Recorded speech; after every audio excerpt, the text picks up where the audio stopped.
আসসালামু আলাইকুম রহমতুল্লাহ। নতুন একটি ভিডিওতে সবাইকে স্বাগতম। আশা করি সবাই ভালোই আছেন। অনেকেই জিজ্ঞেস করেন যে আমরা হাঁসের বাচ্চা একদিন থেকে কি কি যত্ন নেই, বা একদিনের বাচ্চা শুরু থেকে আমরা ব্রুডিংয়ের জন্য কি কি মেডিসিন ব্যবহার করে থাকি। তো আজকের ভিডিওতে থাকছে সে সম্পর্কে বিস্তারিত। সম্পূর্ণ ভিডিওটি দেখতে আমাদের সাথেই থাকুন। সম্মানিত দর্শক, এখানে দেখতে পাচ্ছেন কিছু ছোট হাঁসের বাচ্চা রয়েছে একদিনের। এগুলো হচ্ছে একদিন আগে উঠানো হয়েছিল, ভিডিওটা যদিও আগের। তো ব্রুডিংয়ের ভিডিও করার জন্য হচ্ছে এটা নেওয়া। তো মূলত হচ্ছে আমরা ব্রুডিংয়ে মেডিসিন ব্যবহার করি। প্রথম দিন তো লাইসোবিটটা ইউজ করতে হয় সচরাচর, এটা নর্মালি সবারই কম বেশি জানা আছে। তো লাইসোবিটটা ইউজ করার পরের দিন থেকে আমরা হচ্ছে অ্যান্টিবায়োটিক দিয়ে থাকি। যেহেতু এরা হচ্ছে খামারে আসে, এদের অনেকের নাভি কাঁচা থাকে, বা দেখা যায় ছোট অবস্থায় বিভিন্ন ধরনের ঠান্ডাজনিত সমস্যা বা বিভিন্ন ধরনের সমস্যা হতে পারে। এই জন্য হচ্ছে প্রথমত আমরা একটি অ্যান্টিবায়োটিক ডোজ দিয়ে থাকি। আমরা ব্যবহার করে থাকি অ্যান্ড্রোফ্লক্স ডিএস, যেটা অ্যান্ড্রোফ্লক্সাসিন, আর সাথে হচ্ছে অগমেন্টভেট। এই দুইটা মেডিসিন হচ্ছে অ্যান্টিবায়োটিক। পাশাপাশি হচ্ছে আমরা এগুলোকে দেখা যায় একবেলা জিঙ্ক অথবা দেখা যায় যে AB1 এই টাইপের মেডিসিনগুলো ব্যবহার করে থাকি।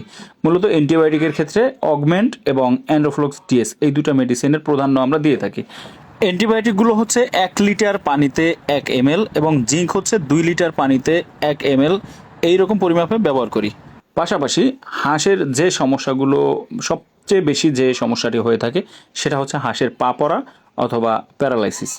তো আমরা হচ্ছে ছোটোবেলা থেকেই এগুলোকে B1 B2 B6 বা থাইবিনের যে মেডিসিনগুলো রয়েছে, থাইবিন AB1 এই টাইপের যে মেডিসিনগুলো রয়েছে, ভিটামিন B1 B6 B12 এই টাইপের যে মেডিসিনগুলো রয়েছে সেগুলো ইউজ করে থাকি নর্মালি সুস্থ থাকা অবস্থায়ও।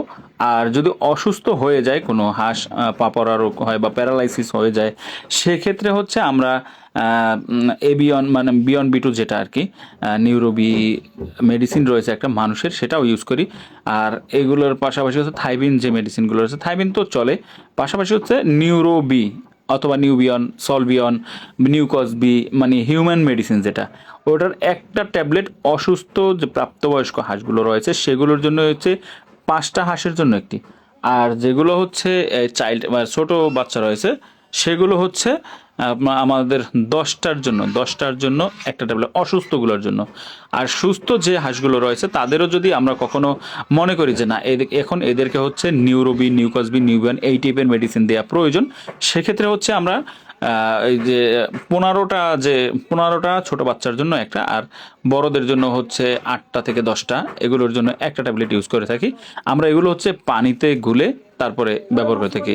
3 থেকে 5 দিন হচ্ছে আমরা সর্বনিম্ন ডোজ ইউজ করি। আর অ্যান্টিবায়োটিকের যে ডোজটা অগমেন্ট, অ্যান্ড্রোফ্লক্স এবং যে কোনো একটা ধরনের জিঙ্ক বা যে কোনো একটা ভিটামিন, এগুলো হচ্ছে 5 দিন আমরা ব্যবহার করে থাকি। তো সেক্ষেত্রে হচ্ছে আমরা এই হাঁসগুলো বিভিন্ন ধরনের ঝামেলা থেকে মুক্ত থাকি আলহামদুলিল্লাহ। আমাদের যে বড় হাঁসের ভিডিওগুলো আপনারা নিয়মিত দেখেন, সেগুলো কিন্তু এই বাচ্চাগুলোই এখন বড় হয়েছে। সবগুলো হাঁসি মোটামুটি আলহামদুলিল্লাহ ভালো একটা সুস্থ অবস্থায় আছে, ডিমের পার্সেন্টেজ ভালো আসছে এবং দেখা যায় বাচ্চার পরিমাণ কম কাটছে একেবারেই। তো সব মিলিয়ে হচ্ছে আমাদের মোটামুটি একটা আমরা ভালো রেজাল্ট পেয়েছি এসব মেডিসিনের মাধ্যমে। তাছাড়াও আমি আপনাদের সুবিধার্থে ইনশাআল্লাহ খুব শীঘ্রই একটি সম্পূর্ণ ভিডিও আকারে আপনাদেরকে দিব, যেটা হচ্ছে হাঁসের একেবারে শুরু থেকে ডিমে আনা পর্যন্ত কি কি মেডিসিন আমরা ব্যবহার করে থাকি বা কী রকম এদের যত্ন নিয়ে থাকি সে সম্পর্কে। তো আজকের ভিডিওটি এই পর্যন্তই। নিয়মিত আমাদের চ্যানেলের ভিডিও পেতে চ্যানেলটি সাবস্ক্রাইব করবেন, আর ফেসবুক পেজ থেকে দেখে থাকলে অবশ্যই ফেসবুক পেজটি ফলো করবেন। সবাই ভালো থাকবেন, সুস্থ থাকবেন। আল্লাহ হাফেজ। আসসালামু আলাইকুম রহমতুল্লাহ।